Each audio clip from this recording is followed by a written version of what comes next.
This is the story of a great queen. Keeping alive a tradition of ocean-going giants, Cunard are building their newest superliner.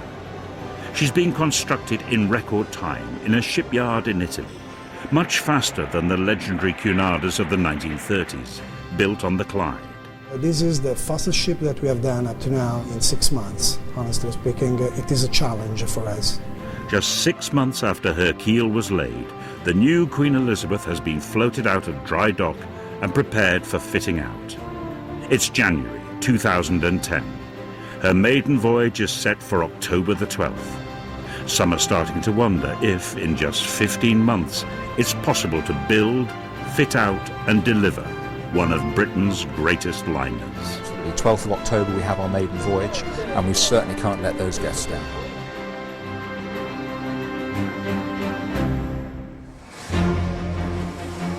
In a shipyard near Venice, Cunard's newest superliner, Queen Elizabeth, is just 9 weeks away from delivery to Southampton, the company's home port.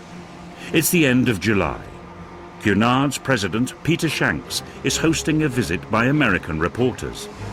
Though the ship is far from finished, liveried bellboys have been flown in for the day to provide a link with the transatlantic liners of the 1930s. At 92,000 tons, the new Queen Elizabeth is bigger and heavier than her predecessor, launched in 1938.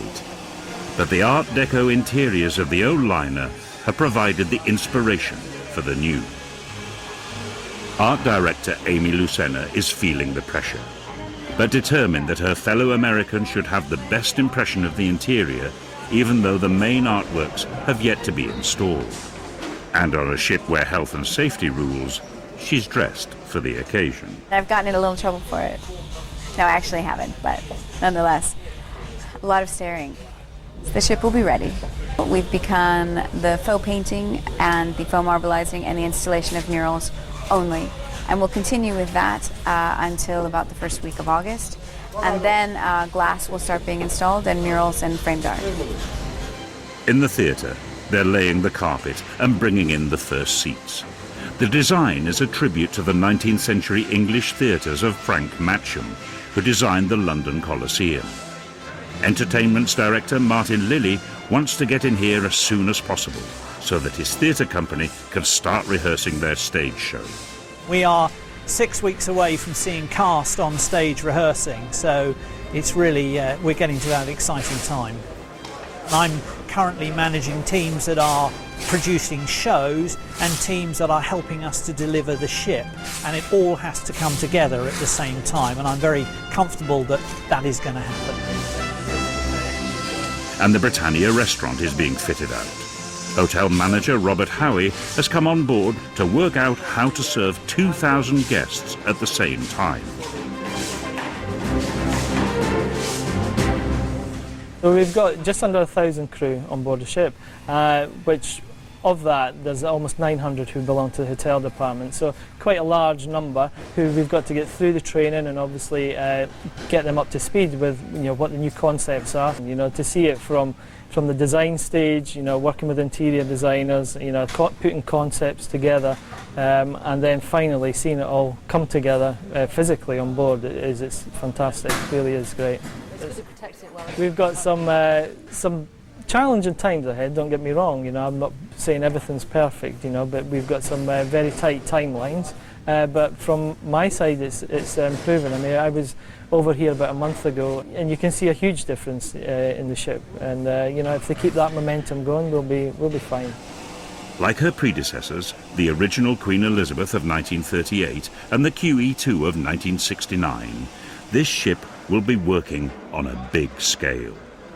Every year its kitchens will use 12,940 pounds of salmon, 120,000 bottles of champagne and 954,681 tea bags. All this is good copy for the American journalists. Apart from being owned by an American company, Cunard knows that a third of its passengers will come from the United States, so this visit is vital. It's the first time we revealed a number of these areas, and we're also putting out little vignettes. We put some of the art up We're going to show some of the cutlery and the plates in the veranda grill. So just slowly getting people to understand how the ship's coming to life. And they're excited. It's going well. There may be plenty of activity, but Queen Elizabeth is still slightly behind schedule, though they're catching up. We're pretty much on track. And all those areas that were slightly behind have now all caught up, and the yard, I have to say, are working very hard. I think there's over 1,600 workers on the ship today as we're going around. They have what's called these S-curves that look at the time and the amount of work still to be done.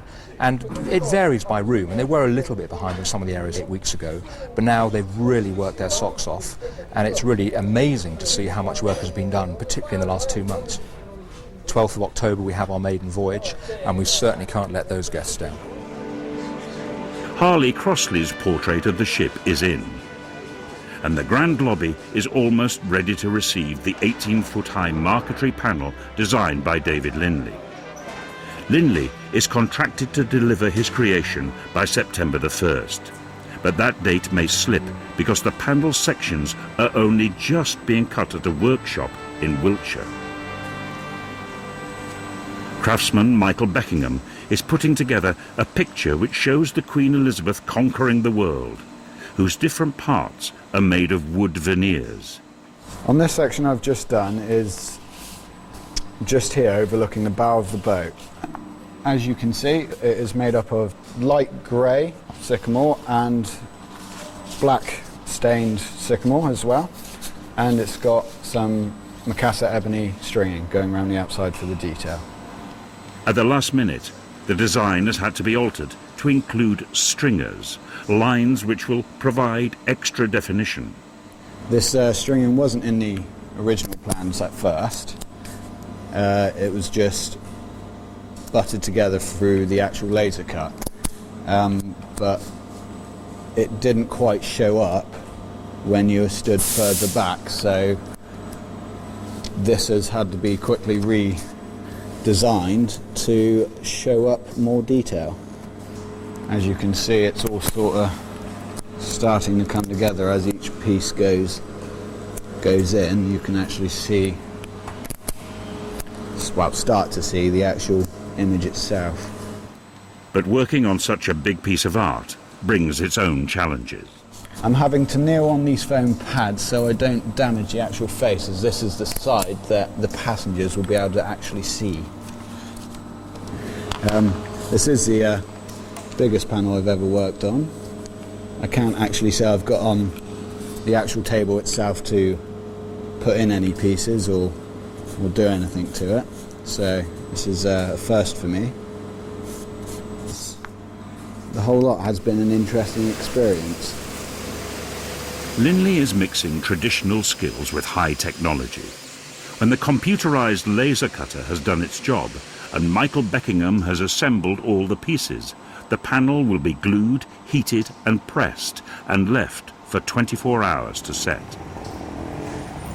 David Linley is not the only British artist racing to finish a contribution to the interior of the new Cunarder.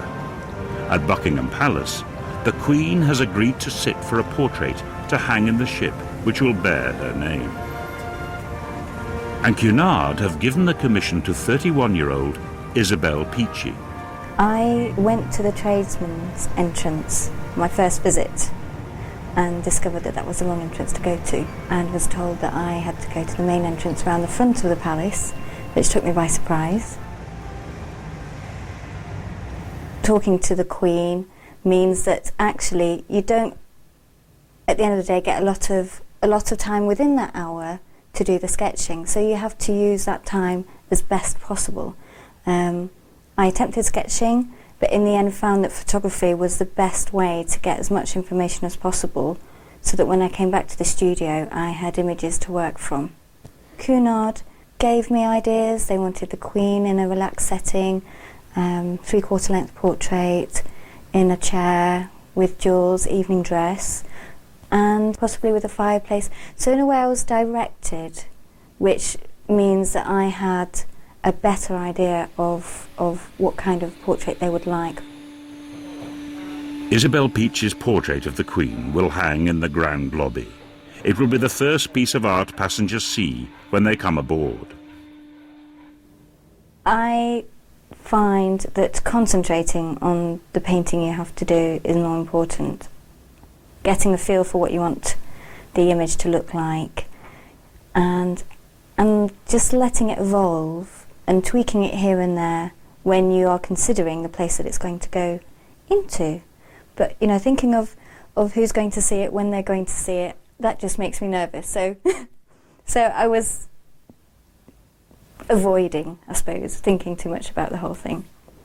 Famously, the Queen never comments on portraits, so Isabel isn't expecting a reaction from the palace. But it's enough to have been given such a prestigious commission. I feel very privileged to be given this opportunity, and so early on in my career, that's something that I never would have thought would happen, full stop. A South American journey with Britain's royal family has had a long connection with Cunard. In 1946, the young Princess Elizabeth accompanied her mother on board the first Queen Elizabeth for its sea trials. The Second World War had interrupted the ship's fitting out, but now, in peacetime, there was everything to play for. The Queens were great dollar earners, and because of the position of Southampton and New York, they could do this weekly service. So every Wednesday, one of the ships left either Southampton or New York. They'd arrive the following Monday, the opposite side, 2 days for refuel and reprovision, embark new passengers and sail again. Because they were earning so many dollars, they were making money.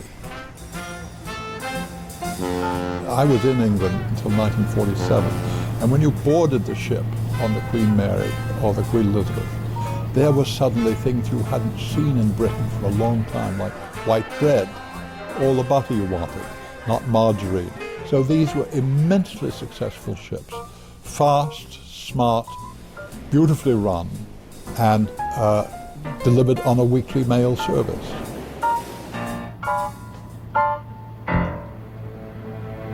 But the days of the transatlantic liners were numbered. With the arrival of jet aircraft in the late 1950s, passengers started to desert the Queens. On some of the winter crossings to New York, there were just 15 regulars in first class. In 1967, the venerable Queen Mary was sold to Long Beach in California to become a floating attraction and hotel. The Queen Elizabeth ended up in the hands of a Chinese businessman who planned a floating university. But in January 1972, the ship which had been the pride of Britain's merchant fleet mysteriously caught fire in Hong Kong harbour. She burned out in Junk Bay, and I went to see her in 1973, my first visit to Hong Kong. I hired a junk and had to draw pictures for the captain, who spoke no English at all. I drew pictures of a two-funnel ship lying on its side. He said, "Oh yes," and so we went out, and I could show my children the ship on which they'd crossed many times, now lying drunkenly rusted, derelict on its side. A terrible sight. It's the agonizing end of a life that had an agonizing beginning too. So Queen Elizabeth, poor old Queen Elizabeth, suffered at each end of her life terribly unsettling conditions.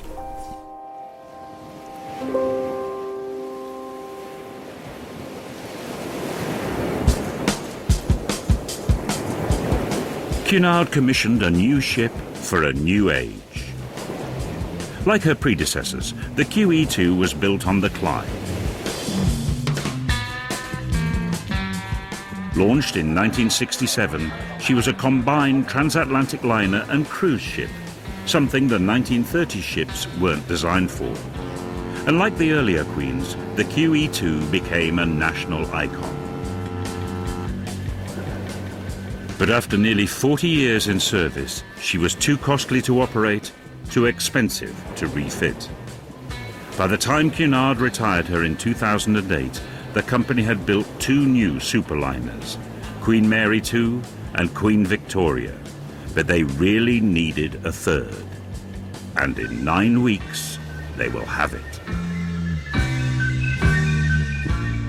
First, though, the Queen Elizabeth must be tested at sea, and for that, she's joined by her captain, Chris Wells. Though the ship is still under the control of Fincantieri, it's vital that Captain Wells is here to observe the sea trials, which include tests on the electronic systems under power, the stabilizers and the engines.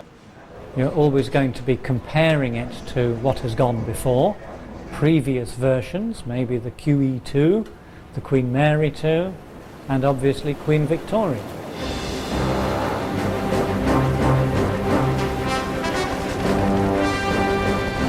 Queen Elizabeth takes to the open sea for the first time in her life. It's an exciting moment with a serious purpose.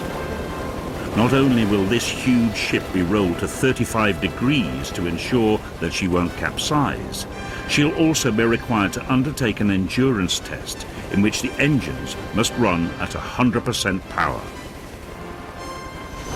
That endurance test consists of 8 continuous hours running at sea with everything running, and nobody is allowed to get involved in the operation of the ship. It runs on its own for 8 hours complete. For the endurance test in particular, we were running all 6 diesel generators. This ship, we don't need to run all 6. 5, it will give us enough power to provide the maximum rated power into the propulsion motors. They're rated at 17.6 megawatts each. So we were running at 35.2 megawatts across the 2 pods continuously for 8 hours.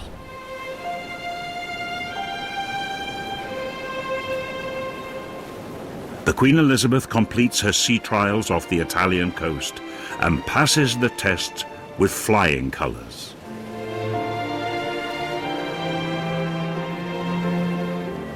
While she's been at sea, work on the fitting out has had to stop. Now the race is on again to complete the interior in time for the handover on September the 30th. At last, Queen Elizabeth is recognisably a luxury liner. In 3 months, the transformation has been remarkable. The staircase between the 2 levels of the Britannia restaurant, the restaurant itself, the Royal Court Theatre, and the grand lobby. For so long a mass of scaffolding, but now the very heart of the ship, complete with David Lindley's marquetry panel.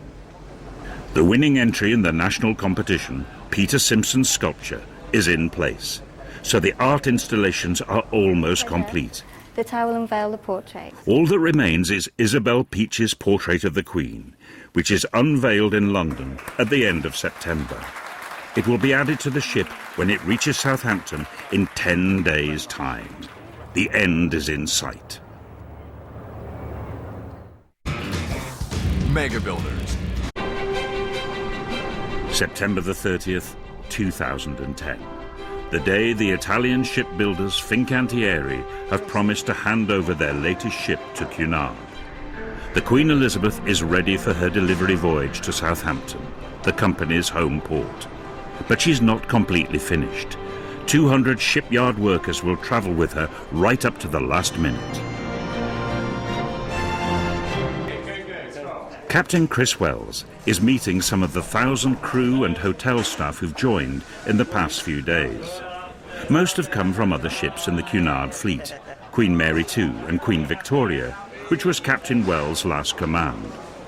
His task is to mould them into a team in just 8 days, the time it will take to sail the Queen Elizabeth from Italy to the UK. Work never stops, not even for the formal handover. At 11 o'clock, with 2 signatures and a minimum of fuss, 92,000 tons of ocean liner becomes the property of Cunard. Okay, there we are. Thank you. Okay. Well, we've taken delivery of Queen Elizabeth, but I'm nervous now about making sure all the events in Southampton go well, and obviously our maiden voyage, the expectations of our guests. So I guess we're always nervous looking to the future, but today is a day of great confidence. We have the ship, and our friends at Fincantieri have delivered for us. And the magic part now is seeing our own crew, our Cunard staff, bringing the ship to life. The house flag, which Sir Samuel Cunard would have recognised, is hoisted, and the ship's company is on its own. This is the captain. Attention, ship's company. The ship is ours. Effective immediately, ship's engineering staff are responsible in the engine control room. Ship's deck officers are responsible for safety systems being monitored on the bridge. The ship's medical staff are responsible for primary medical care. Godspeed, Queen Elizabeth.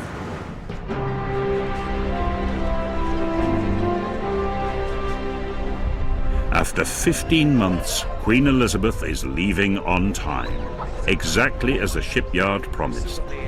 Those who can spare the time crowd onto deck to mark a key moment in the life of their ship. Captain Wells is not yet totally in control. He must use a local pilot to navigate the channels around the shipyard at Monfalcone before setting off down the eastern side of Italy.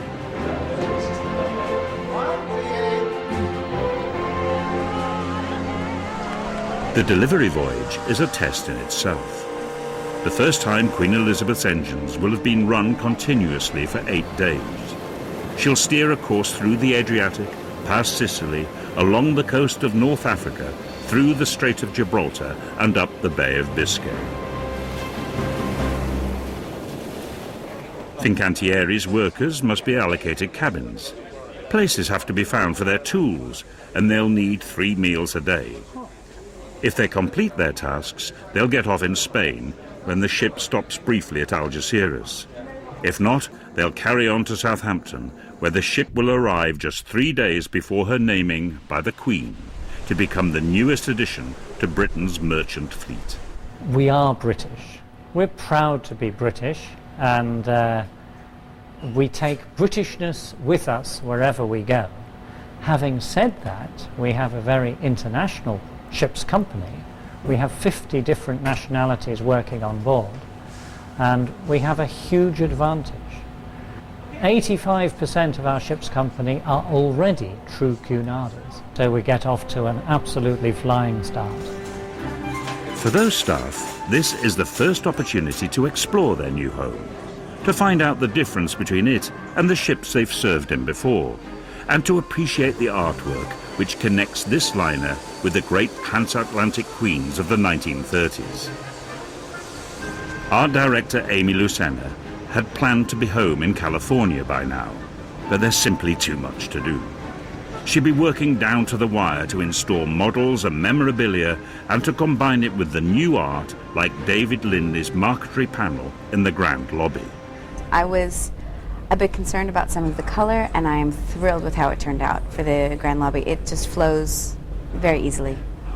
So we've succeeded in bringing her out of her older sister's shadow a bit.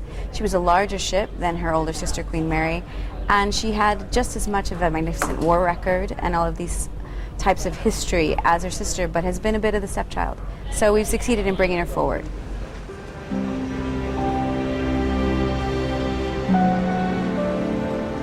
I think there's a very cohesive thread throughout the entire ship between the beautiful glass and the marble and the furnishings and the lighting, and there's really a strong Art Deco thread through the entire ship, which is what we were looking for, to kind of bring that golden age of cruising back to life. The love is in the details. Really, you have to get the little parts right, and maybe no one else will notice, but it adds to the ambiance of the ship, and we really work on getting the small things right. If you do that, the larger things fall into place.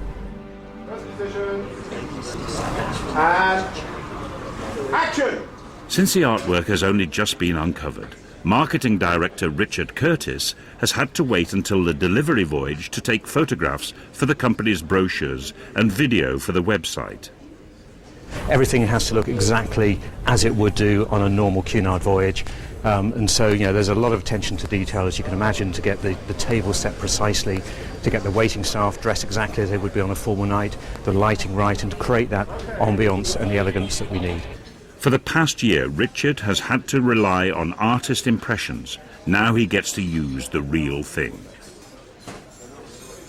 Compared to Queen Victoria at the same stage, she's looking good at the moment. Queen Victoria, we still did have quite a lot of plastic sheeting that needed to be removed and dust covers, etc. That's already been done, so yeah, she is looking wonderful. We'll be in Southampton in a week's time, so yeah, all set. 10 days from now, the marketing department's models will be replaced by real guests on the maiden voyage. And in the new year, Queen Elizabeth will start her first world cruise, 3 months at sea, for passengers who are prepared to pay up to £118,000 per person for the privilege. Hotel manager Robert Howie will have to feed them. 2,000 guests spread across 5 restaurants. The crew are all here now. Obviously, we've got 1,005 of them here. They're all living on board, obviously, and we've got the majority of our stores in the next few days before we get back to Southampton. We've got to find everything, but I think we're almost there. It's looking good. We've tried to stage it, you know, as and when we need things. You know, obviously with the crew move on board, there's certain items that you require.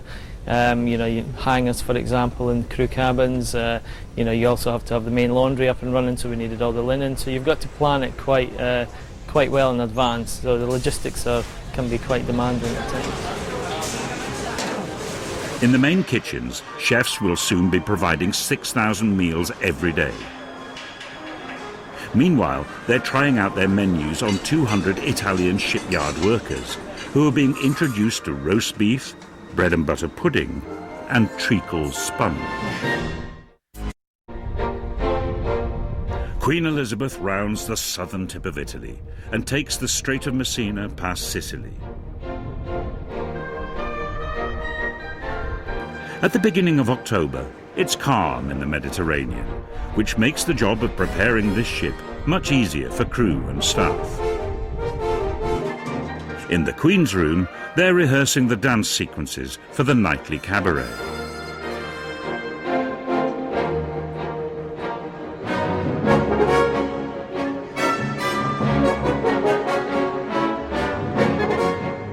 And in the Royal Court Theatre, they're putting the finishing touches to the shows for the maiden voyage.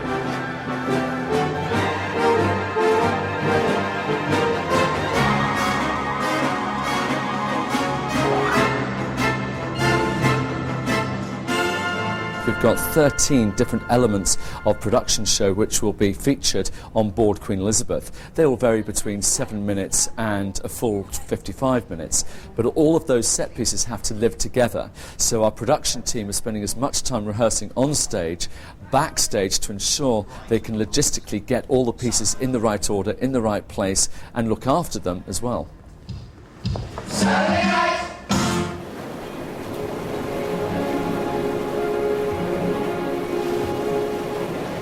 At 15 knots, it will take 5 days to cross the Mediterranean.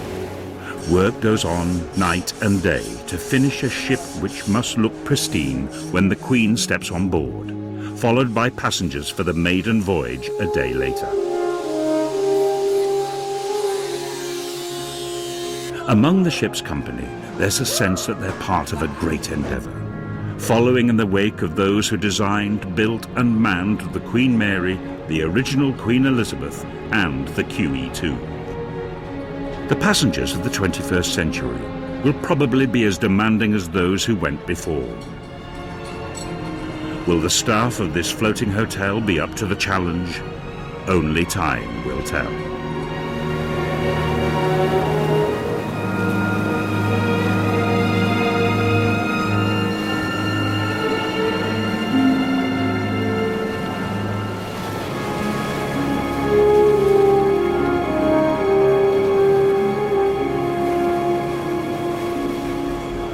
In the veranda restaurant, staff are unpacking knives and forks and setting tables. Passengers who ate in the original veranda on the first Queen Elizabeth were offered turtle soup with sherry and calf's head. Today they can expect something more modern from the French Michelin-starred chef Jean-Marie Zimmermann. Okay, so that's it, yeah? So, you know, you really have to make sure that they don't oxidize. Here I'm sitting in the veranda restaurant, okay, which is a French restaurant where I am the chef patron. And believe me, I'm so excited to actually tonight have my first audience and do my first service. Tonight, Zimmermann will try out his gourmet menu for the first time. He's had just 2 days to train his chefs to work as he wants them to. There's no point cooking the duck too soon, yeah? I'd rather you do the veg a little bit later, or you put a bit more fluid. With 3 ships in the fleet, the executive chef can't be everywhere. So he's had to involve others in creating menus and maintaining standards. We create them, we taste them, you know. I'm the one who sources the products around the world and so forth, but when it comes together, they are there with me, cooking, tasting, you know. We repeat that several times before we get it right. You know, it's like an artist. I mean, it's never such thing where you say, okay, bingo, it's going to be good the first time. No, because it has to come together, the combination has to be right, you know, the cooking process, the techniques, the timing, and of course the taste. A nice color, yeah? Did you taste it yourself? Yes, sir. Huh? Did you taste it, James? Yeah, let's have a Yeah, let's just have a little bit of a bite there.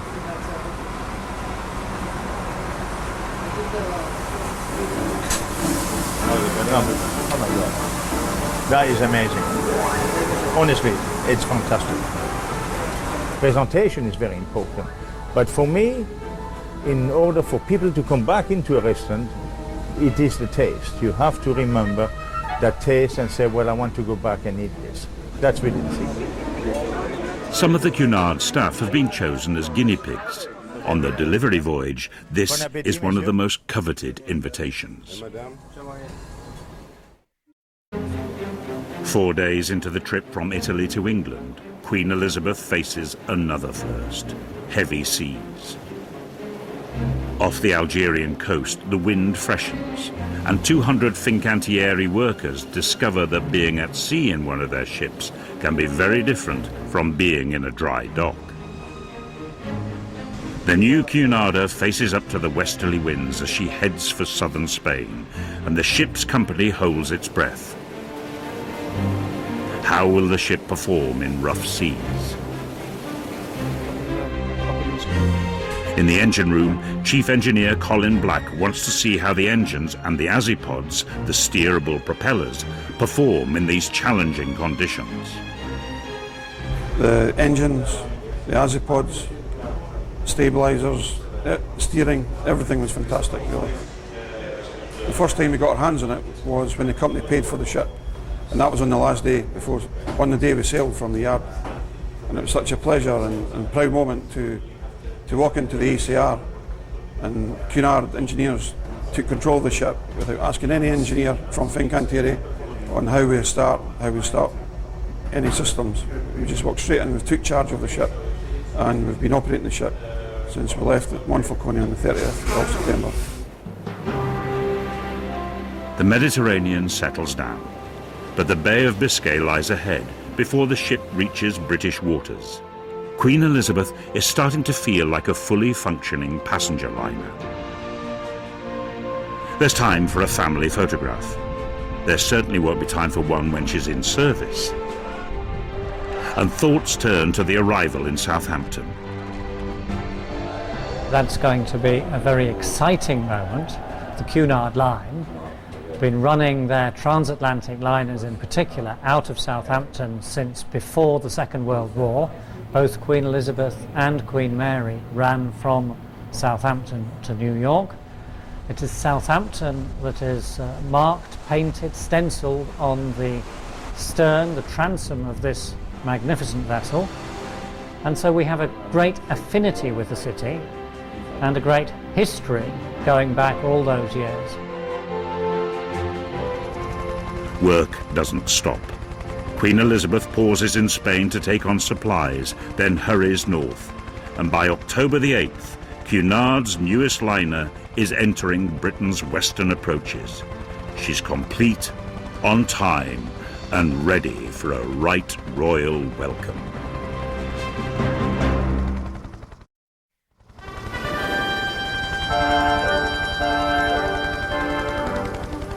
October the 8th, 2010. Cunard's newest ship is in British waters for the first time. Just 15 months after her keel was laid in the Fincantieri shipyard near Venice, the Queen Elizabeth is ploughing through the English Channel bound for Southampton, the company's home port.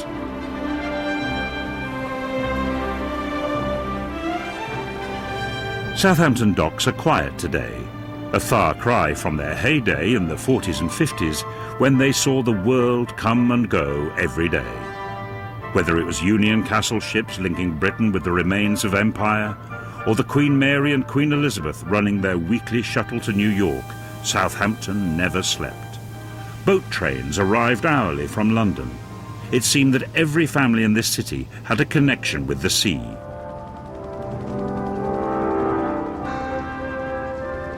Which may be why so many have turned out to see the new arrival. At 9 o'clock on a Friday morning, Southampton stops, briefly, to welcome a successor to the great queens. A reminder of the days when Southampton relied solely upon the sea.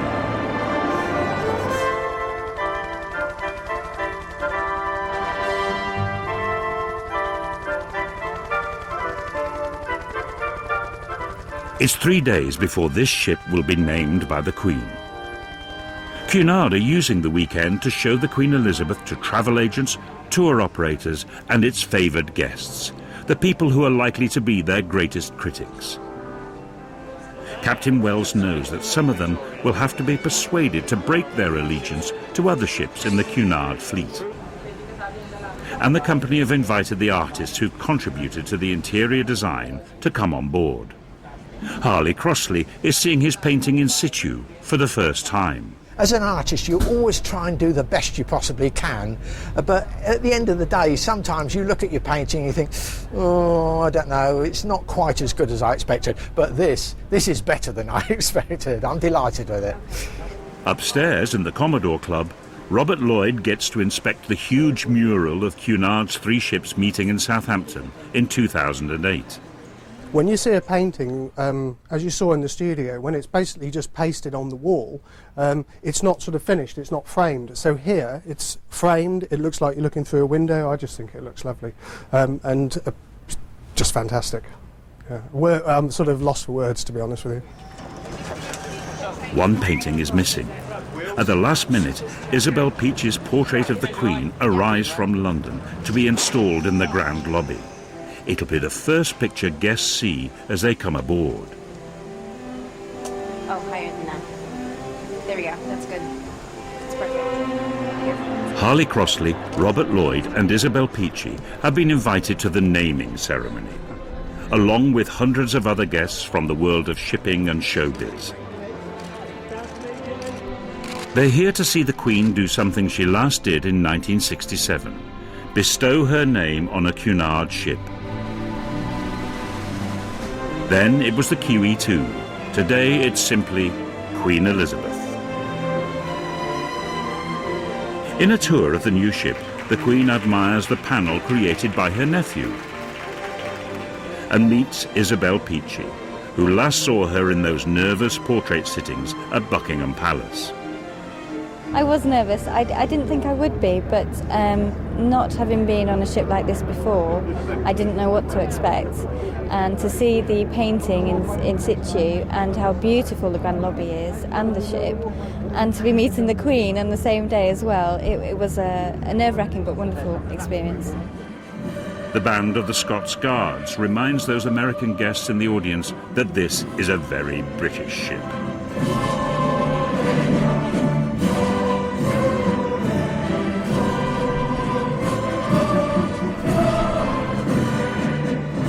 And Peter Shanks, Cunard's president, reminds the Queen of her long involvement with the company. And there is only one person here who can claim presence at all 3 Elizabeth namings, and that person is Her Majesty the Queen. And then, 464 days after the keel laying, Queen Elizabeth is officially christened. I name this ship Queen Elizabeth. May God bless her and all who sail in her. The great endeavour of designing, building, fitting out, delivering and naming a 92,000-ton ocean-going liner is over. Now the real work begins. 3 cheers for Her Majesty the Queen. Hip hip, hooray! Hip hip, hooray!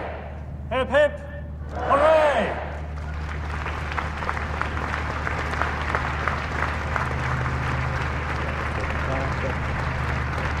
the fact that Her Majesty was here now for the third Queen Elizabeth, it's just an amazing piece of heritage for us and something that we can take with us forevermore. This has been the story of a modern ship built in record time. And no one is more relieved than Peter Shanks. It's terribly hard work building ships, and we had our ups and our downs, as you know, through the shipyard. They were terrific. It's been a wonderful partnership. And yes, we had our tense moments towards the end, but we got there. I think the magic of our ship's company helped in the last few weeks to see them come on board and bring the ship to life. But then to share it today with so many people in the blazing sunshine, we could not have asked for a better day. Within 24 hours, those who will sail on the maiden voyage to the Canaries are being welcomed into the grand lobby. Most will have no idea of the sweat and love and tears that have gone into producing a ship on which they will spend the next 2 weeks. And that's the way Cunard wanted. For passengers on board the newest ship in Britain's merchant fleet, the operation must appear effortless, just as it did to those who crossed the Atlantic 80 years ago. All that went before, the welding, the riveting, the painting, the endless meetings, the trials and tribulations, live on only in the minds of those who made it happen, and on film, as a record of how to build one of Britain's greatest ships.